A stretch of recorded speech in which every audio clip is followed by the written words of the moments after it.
Music and information station. 93 FM. This is 93. بسم الله الرحمن الرحیم. السلام علیکم. تاسو ره ریډیو دلبر 400 د دلبر می سره زه وحید صاحب.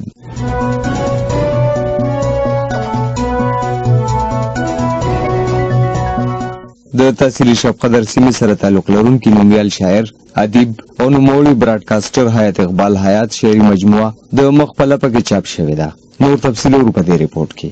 د نومیال ترقی پسند شاعر حیات اقبال حیات شعري مجموعه د مخ په لپه کې منظر عام تراغله ده. د هغلی حیات اقبال حیات د شعري مجموعه د انسان دوسته، ترقی پسنده، قوم پرسته او جدت پسنده د رجحاناتو آینه دار ده. د حیات اقبال حیات نامه د چانه هم پټنه ده. موصوف یو ښه شاعر، ادیب او نوموړی براډکاسټر دی. هغلی حیات اقبال حیات یو بهترین صحافي هم دی او د دوی خدمات په ډیرو لسیزو باندې محیط دي.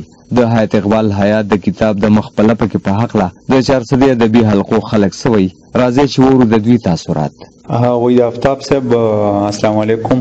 ډیره مننه چې تاسو زموږ نه تاسو که زمانوم اډوکیټ تسبیح الله دی او د وخت ما سره د حیات اقبال حیات صاحب یو کتاب شعري مجموعه د ما په لاس کې چې نوم یې دی د مخ لپه کې. یو ډېر ښکلی شاعري ده، سړی په ډېر په اسانه پوهېږي. په دې شاعرۍ کې جدت دی، انقلاب دی.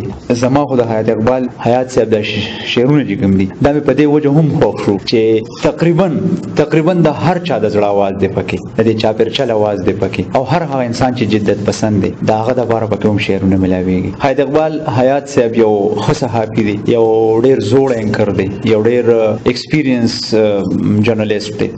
اکثر زه د هغوی یو پروګرام اورم، په هغې کې د هغوی ادبي رپورټونه چې کوم دي نو زما ډېر زیات خوښ وي. په ادب باندې ډېر پوره کمانډ دی او ډېر په هر څه باندې پوهېږي او د دوی د کتاب د مخ لپه کې دا د پښتنو دپاره یو تحفه ده او زه خو وایم چې دا د هر پښتون ولولي. اډوکیټ تسبیح الله صاحب، یو خبره کوم چې نن سبا که خیالم کړی وینو دغه کتابونه ډېر راشي خو هغه خلکو ته په ډالو کې لاړ شي. دې ته خیال کړی دی؟ او جی بالکل. نو دې حواله سره تاسو وایي چې دا کتاب چې کله شایع شي نو خلکو له څه کول پکار دي؟ زه خو وایم چې کتاب چاپ شي نو پکار دي، هر پښتون له پکار دي. که چېرې زه وایم چې یو شاعر له تاسو قدر ورکوئ او هغه د تاسو د عزت په سترګه ګورئ نو د هغه کتاب واخلئ. دا کتاب صرف د دې دپاره نه چې بس په هغې باندې ولیکي چې فلان کې ته مې ډالی که وډینګري ته مې ډالی که. اکثر مونږ په کتابونو باندې زه چې اکثر کتابونه وګورم نو لیکلي وي په فلان کې ته ډالی او فلان کې ته ډالی او هغه زه بیا یو اولډ بوکس دکان چې کوم وي په هغې کې اکثر هغه ماته میلو شي. نو زه خپل عوام ته، خپل پښتون قوم ته دا یو خواست کوم، یو ریکویسټ پته کوم چې هغوی دا شاعران چې کوم دي دا اپریشیټ کړي، دوی له داد ورکړي او دوی کتابونه دې واخلي.